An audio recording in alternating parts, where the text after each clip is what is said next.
Bismillahirrahmanirrahim. Assalamualaikum warahmatullahi wabarakatuh. Saya Harisman Fajri Saputra. Pada kesempatan kali ini saya akan coba membahas tentang filsafat cinta, spiritualitas dari seorang filsuf yang bernama Jalaluddin Rumi.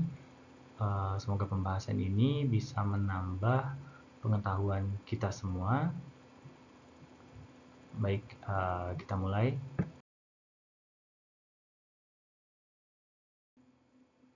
Dalam hiruk-pikuk dunia modern, di mana manusia sering terjebak dalam materialisme dan konflik, ajaran dari Jalaluddin Rumi tentang cinta, toleransi, dan pencarian makna hidup justru semakin relevan. Nah, siapa sih sebenarnya tokoh yang dijuluki penyair cinta ini?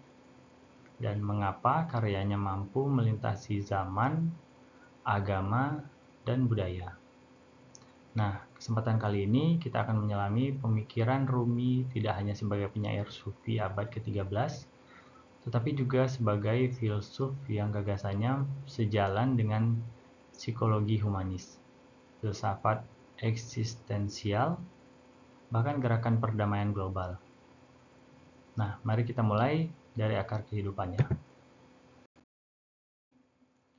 Nah, untuk pertama kita akan membahas tentang biografi dan konteks historisnya.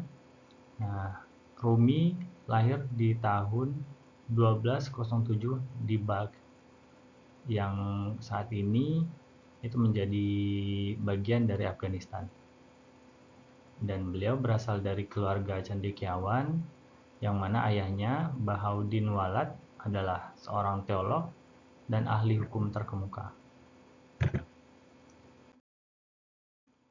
Karena invasi Mongol, itu memaksa mereka mengungsi ke Konya di Turki, yang mana saat itu Konya tersebut menjadi pusat intelektual dan spiritual dunia Islam.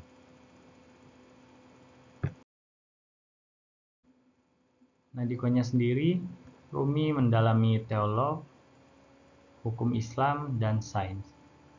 Dan ini merupakan titik balik hidupnya yang terjadi saat beliau bertemu dengan Syam Tabriz, seorang Darwishi misterius. Nah, di pertemuan inilah yang mengubah Rumi dari ulama konvensional menjadi pencinta ilahi yang melihat Tuhan dalam segala hal. Hubungan mereka yang intens, bahkan kontroversial, menjadi simbol persatuan manusia dengan kebenaran sejati.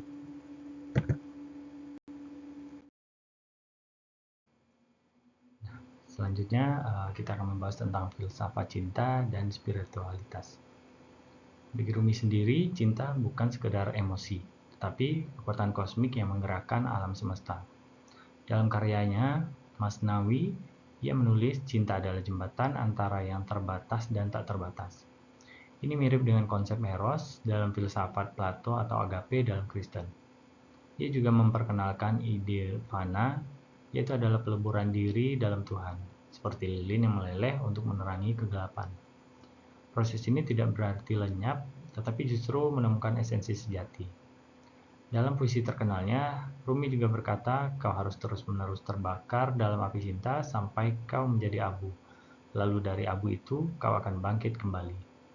Nah, pemikirannya ini sejalan dengan psikologi Carl Jung tentang individuasi, yaitu proses penyatuan diri dengan ketidaksadaran kolektif.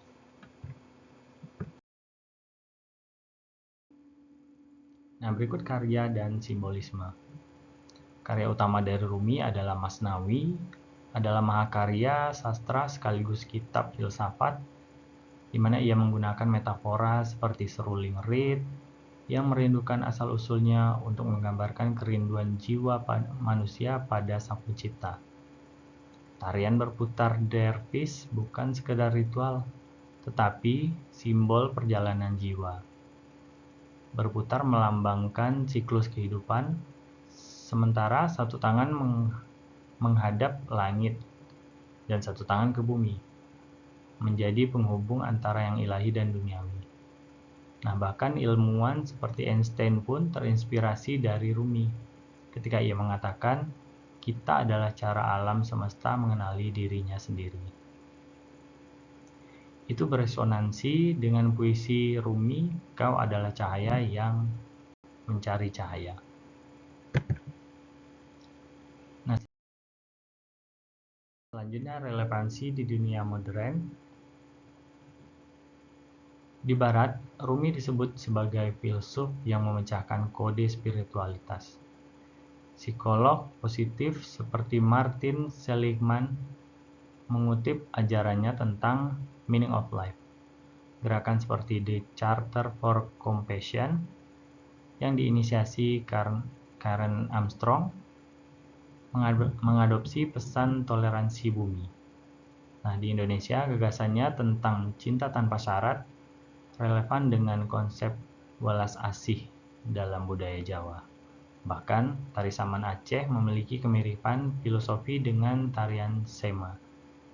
Keduanya menekankan persatuan dan transendensi diri.